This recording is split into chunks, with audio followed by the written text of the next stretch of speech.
You're watching TAG TV.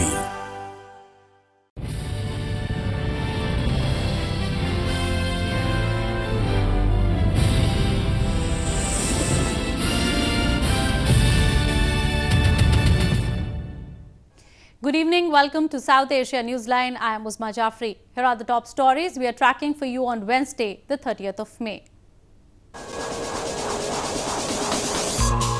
Indonesia, India agree to develop strategic Indian Ocean port.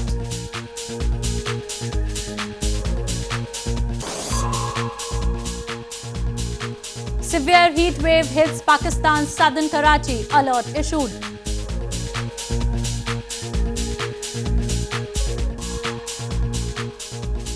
And attack on Afghan Interior Ministry ends, 8 gunmen killed.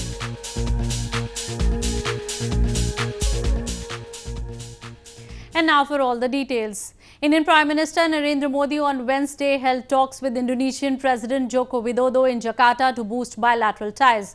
During delegation-level talks, both the sides agreed to step up defence and maritime cooperation between their countries.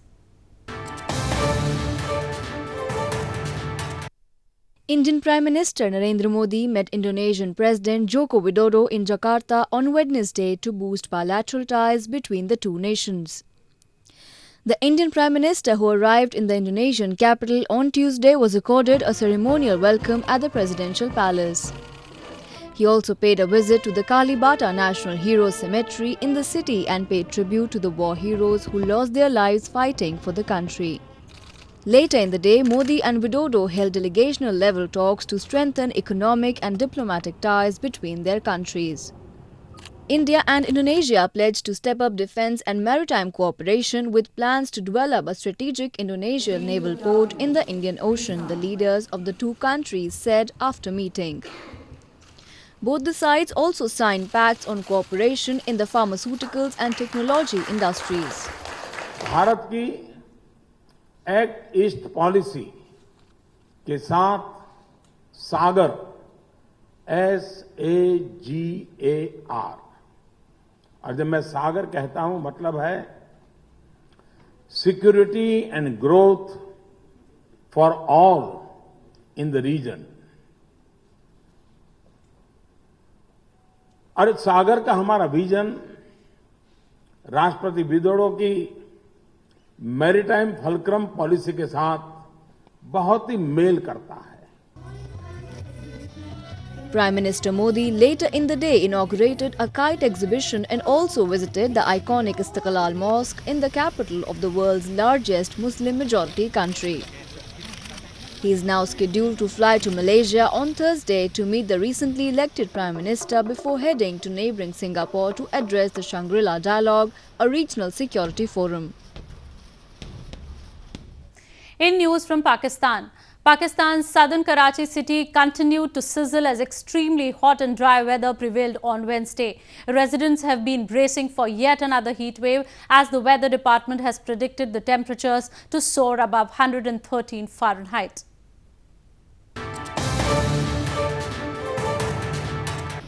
Residents of Pakistan's largest city, Karachi, were cautioned and prepared for a new heat wave on Tuesday, predicted by the weather department to bring sizzling temperature as high as 113 Fahrenheit.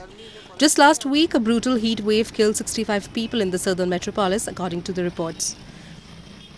Making matters worse, the Muslim majority country is observing the holy month of Ramadan, with most people fasting from sunrise to sunset, and that means no drinking water for over 12 hours. Many people took precautions, with some trying to keep cool by covering their heads with wet cloths or getting showered by roadside volunteers. 65 या 70 के करीब आदमी जो है head stroke से मर चुके और अल्लाह से ये दुआ है कि अल्लाह गर्मी कुछ कम कर दे।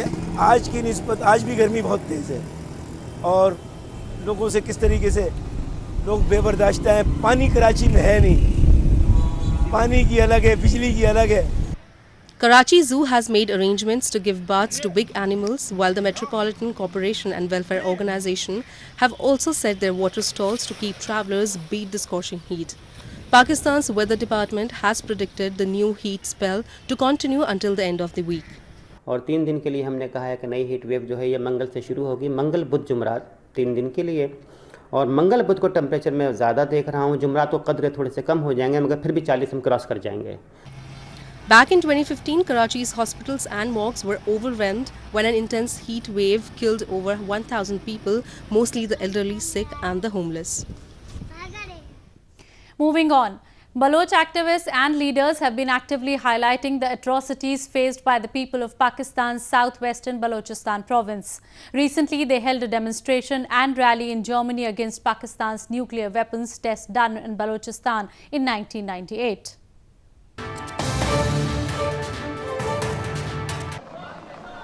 The Baloch National Movement recently staged a protest in Germany's Göttingen against simultaneous underground nuclear tests conducted by the Pakistan government in Chagai area of Balochistan in 1998.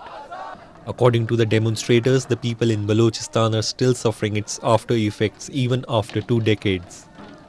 Chagai 1 was Pakistan's first public test of nuclear weapons, which was followed by another test, Chagai 2, on 30th of May 1998. The Baloch people allege that since the nuclear tests, several residents have been killed due to diseases caused by radiations. They say hundreds of children are being born with defects and many are still suffering. Through these demonstrations, the Baloch community hopes to spread awareness about the plight of the people under Pakistan's rule, who they claim is only interested in exploiting the rich resources of the region. In news from Afghanistan, the attack on the new building of Afghanistan's Interior Ministry in capital Kabul city ended after almost 2 hours when 8 attackers were killed by government forces, the ministry confirmed. The attack started on Wednesday noon when a car bomb was detonated close to the entrance gate of the ministry. The explosion was followed by gunfire by the attackers. The Afghan Interior Ministry moved to the new building last year, a building which is close to main military bases including the Defence Ministry and the National Directorate of Security. Najib Danish, the ministry spokesman, confirmed the attack was carried out by a group of 10 militants and at least 1 policeman was killed and 5 were wounded. No militant group has claimed responsibility for the attack so far. More on news from Afghanistan. Youth in Afghan capital Kabul got a chance to showcase their driving skills in a motor racing event held recently. According to the organizers of the race, it is a new sport in the country, but the event caught on quickly among the youngsters.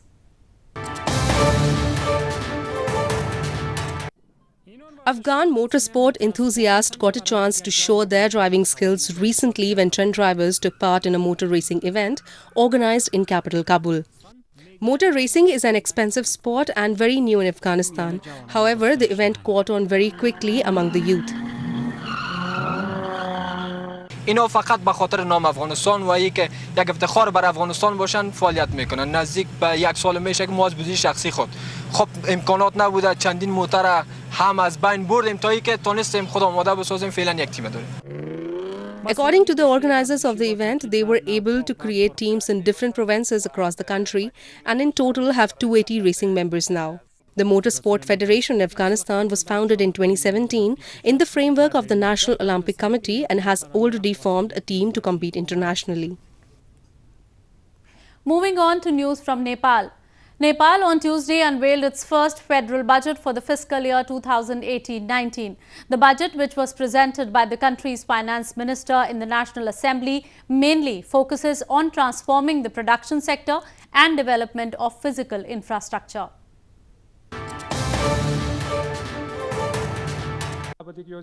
The communist-led government of Nepal on Tuesday unveiled its first ever budget amounting rupees 1.315 trillion for the fiscal year 2018-19. Finance Minister Dr. Yuvaraj Khatiwada presented the budget in the National Assembly with a major focus on transforming the production sector and development of physical infrastructure. The government has aimed at achieving an economic growth of 8% over the next fiscal year while managing the annual expense. त्यसले त अब यो budget आयो, अब यसलाई कार्यान्वयन कसरी गर्ने भन्नेको मुख्य चुनौती कुरो हो। समग्र रूपमा बजेटमा धेरै कुरा समेटिएका छन्, धेरै कुराहरू छन्, आउने नै हो। तर मुख्य कुरो जुन वामपन्थी घोषणापत्र भन्दा अलिकति फरक एउटा बजेट आयो जस्तो लाग्छ मलाई, किनभने धेरै कुरा सामाजिक सुरक्षा कुराहरूमा यो बजेटले धेरै एड्रेस गरेको देखिँदैन, सम्बोधन गरेको देखिँदैन। त्यही भएरले अब अलिक फरक र आफ्नो अर्थमन्त्री डाक्टर युवराजले आफ्नो प्राविधिक कुराहरूलाई नै राखेर केही कुरा थपेर ल्याएको जस्तो देखिन्छ। समग्र कार्यान्वयन कसरी हुन्छ भन्ने कुरो मुख्य चुनौती हो। The new communist government of the Himalayan nation has prioritized employment, agriculture, tourism and industry in its budget. This is the first ever budget by the ruling Communist Party of Nepal after it gained majority of the seats in the 3-tier polls last year and formed government. Scores of devotees gathered in India's southern Singampunari town to celebrate the annual chariot festival on Tuesday. Devotees were seen dancing as the procession rallied through the roads of the town. The festival takes place in summer season during the Tamil month of Vaikasi.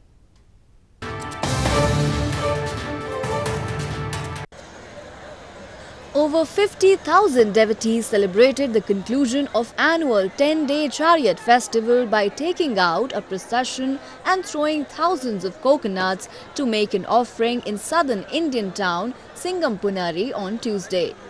The devotees were seen dancing on the packed roads of Singampunari as the chariot procession rallied through the town to conclude at the temple.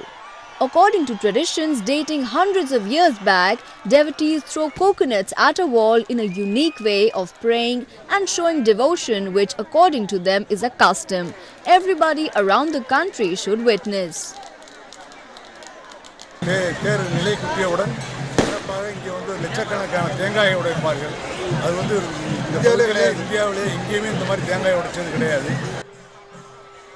Devotees came to offer prayers during the 10-day festival that was observed from May 20 to 29 this year.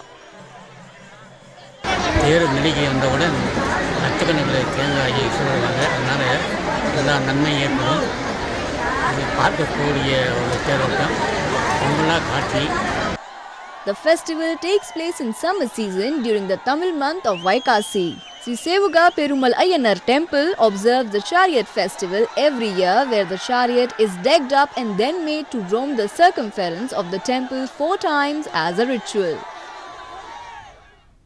A tea vendor in India's southern Tamil Nadu province has been setting new benchmarks of inspiration. D. Prakash Rao, the tea vendor, spends half of his income to educate homeless children and provides them free meals. This initiative of his has also been appreciated by Indian Prime Minister Narendra Modi.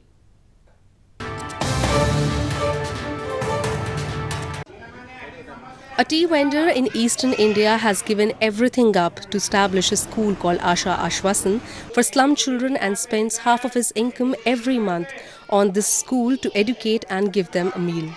D. Prakash Rao, who lives in India's eastern Cuttack city, have been educating about 70 to 75 underprivileged kids from last 5 decades. While Rao started selling tea at an early age, he later became a teacher. He also visits patients in a hospital and runs a school from his own income. 70 से 75 बच्चे यहाँ पढ़ते हैं और ये जो बच्चे यहाँ पर पढ़ते हैं ये लोग खाने के उम्मीद में यहाँ पढ़ने आते हैं, क्योंकि ये जो बच्चे होते हैं अगर एक वक्त की खाना खा लेते हैं तो दूसरी वक्त की संभावना नहीं होती है, या इनको स्कूल जाने की इनका परिवेश नहीं होती है, या इनका माँ बाप ये भी प्रेरित नहीं करते हैं कि आप लोग स्कूल जाइए पढ़िए। पर ये जो बच्चे हैं अपनी भूख के वजह से ये स्कूल उन्हें खींच लाता है। Prime Minister Narendra Modi also showered praises on Rao for his noble deeds of educating poor slum kids of his locality during his monthly radio program.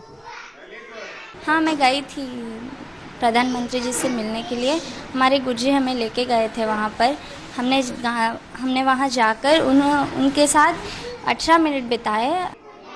The lives of more than 70 children are being illuminated through education due to Rao's efforts. He ensures education, health and meals to all the children coming to his school. Well, that's all we have for you from South Asia this evening. Now our viewers can watch the show on southasianewsline.com. You can also visit us on facebook.com/SAsiaNewsline and follow us on Twitter @SAsiaNewsline. That's all in tonight's edition. We will see you same time tomorrow. Good night.